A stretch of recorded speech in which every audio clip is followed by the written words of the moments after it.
everyone from Chelsea Fan TV. My name is Alex. I'm outside Stamford Bridge after a 1-1 draw in the Premier League against Nottingham Forest. Don, I was sat next to you for this one, and to be honest with you, like, Chelsea or Nottingham Forest aside, I actually thought it was a very entertaining game. Yep. Considering we were playing a team with such a low block, there's still a lot going on, so we've got a lot to talk about. 100%, bro. I thought in the first half, as I expected, Forest was sitting back in the low block. We were controlling most of the game. Start of the game for Fernandez was doing really well. Colwell, you can see that partnership, they're building it at the minute. Gusto, to be fair, inverting into the midfield, it was okay to begin with, but just sloppy in the final third. You know what I'm saying? Enzo, sloppy in the final third. Mudryk getting in good areas, sloppy in the final third. So overall, I could see that we were breaking down that low block, but it's just that final bit of quality wasn't good enough. In the first half, our best attacker was Sancho. He was keeping things tidy. He was trying to, what's the word? He was trying to hypnotise Ola. Yeah, Ola Aina on the right-hand side. You love talking about Ola, don't you? Right. He was hypnotising Ola Aina on that left-hand side, yeah, with the little tricks that he was doing, playing it into the box and that.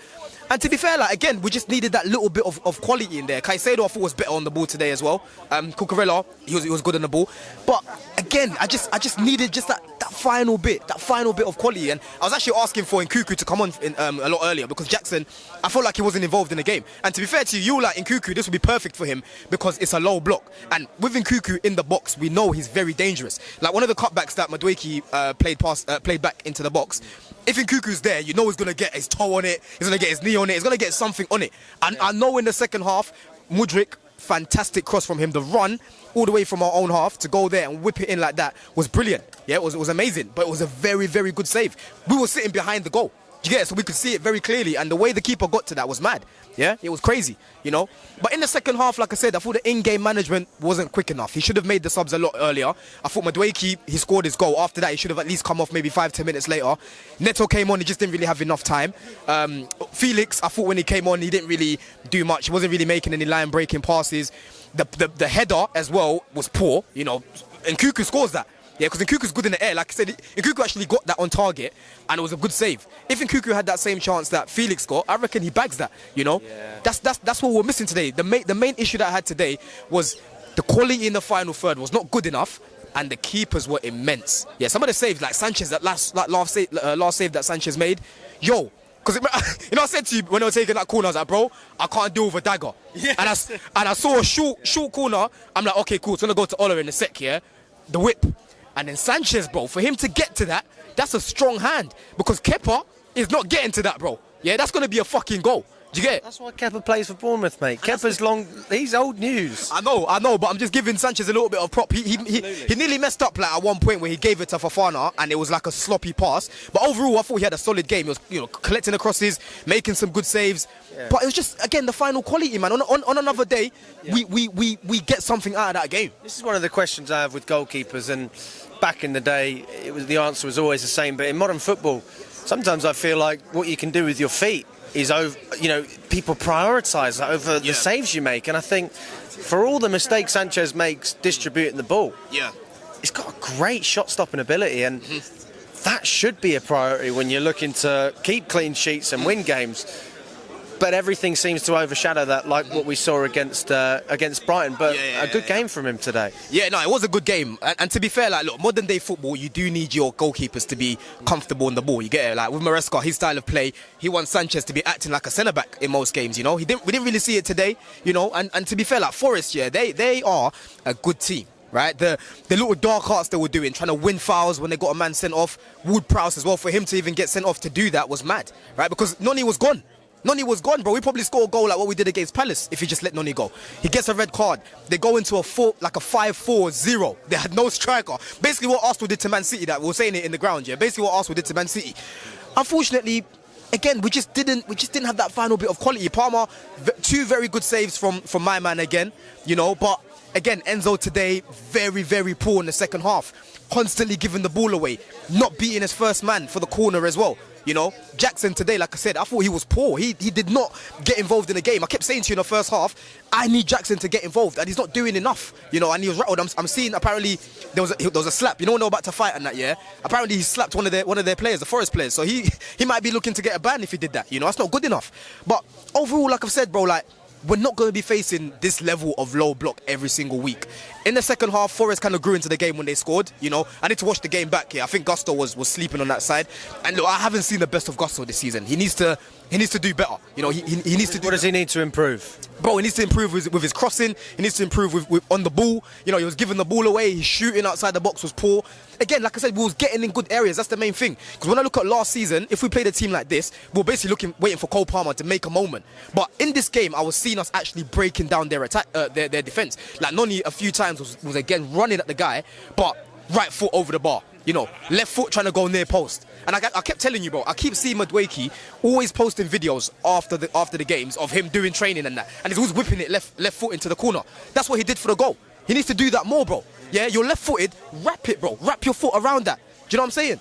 Yeah, there's this theme with some players. They like going down the inside post. I remember, totally unrelated to Chelsea, Diego Maradona went to visit Tottenham and he told Harry Kane, you need to go across the goal more because it works and actually it's a safer shot because even if it's slightly dodgy, it could work out as a cross even at times. So exactly. And the keeper got nowhere near it. Like I said, we were behind the goal, so we saw the ball literally just go in the corner, right? He needs to do that more often because this near post thing, like, I know it looks brilliant. You're probably thinking about your fucking YouTube compilations and Instagram compilations, but brother, we have to win games, you know? But listen, I was saying to you, bro, when we went down, I wasn't looking at the game like, oh, we've lost now. Last season, my mentality was fucked. Like, when we go down at home and that, especially in the second half, we're going to concede even more goals, right? And I said to you, by the 60th minute, we're going to bag, or we have to bag.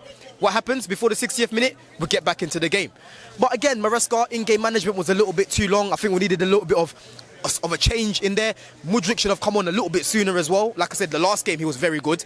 Today when he came on, very, very good cross. Everyone likes to cook Mudryk. Right now, I can see him improving, you know. And if he keeps it up like that off the bench, he'll start to get trusted more by Maresca because against West Ham, he didn't come on. I was with you against West Ham and he didn't come on that game, you know. So very, very good from him. But overall, bro, listen, we haven't got Cucurella and Fofana against Liverpool. I'm seeing a lot of people at me about that. I'm not pissed off. I'm not really worried about that because we've got Tosin and we've got Vega, who for me is good enough to be starting for us anyway. And Tosin, we've already seen him this season. He's been quite good. Do you think we go to Anfield and play football, or do you think we try and do a little bit of a low block ourselves? I think it's going to be a mix and match in it. I don't think it's going to be a game of ping pong because if you look at Slot, they don't play like the way Klopp did anymore. They're very controlled. They build up nicely from the back. Gravenberch at the minute is very, very good in that midfield. We're going to have to win that midfield battle if we want to get anything against Liverpool, man. Does Enzo start then? Gravenberch is going to start. No, I'm talking about Enzo. Enzo. For us. Oh, for us. Yeah. Talking about the midfield battle. In that game, he's most likely going to start. He's most likely going to start. We didn't see Lavia today. I don't know if that means that he's warming him up to try and start him for Liverpool. But Enzo's the captain right now, isn't it? Obviously, Reece James is never available, bro. So it's one of them ones where it's like, if you're the captain, more time you're going to start, you know. But today, he was poor. If he plays like that again next game, he has to go off at half-time, bro, because that second half was shocking. Absolutely shocking from him, bro. That's probably his worst performance I've seen in the Chelsea top, bro. I can't lie, it was bad. Is that because of his positional play? Where does the fault lie? Because Maresca's telling him what to do, and he's trying to do it.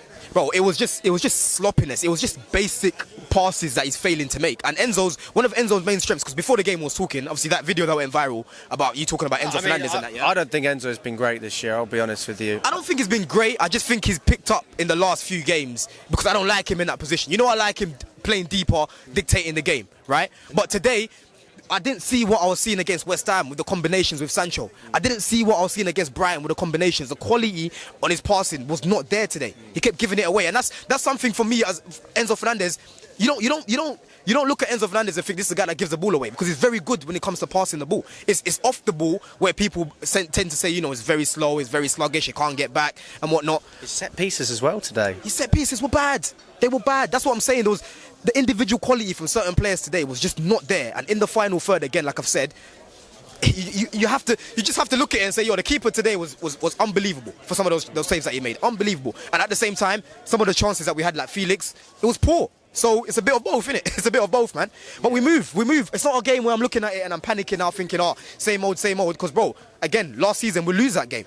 So there's slight improvement, you know what I'm trying to say? Just to finish off on Mudryk, he came on quite late, later than I realised actually. Yeah, and you know, what did you make about his impact? Yeah, bro. Listen, I think he was actually good when he came on, man. Because listen, you see, when you're up against Ola, he locks people up. That's one thing about him, yeah. And Mudryk, as soon as he came on, he done little steps, he done his step overs, he ran past him, he tried to whip it in.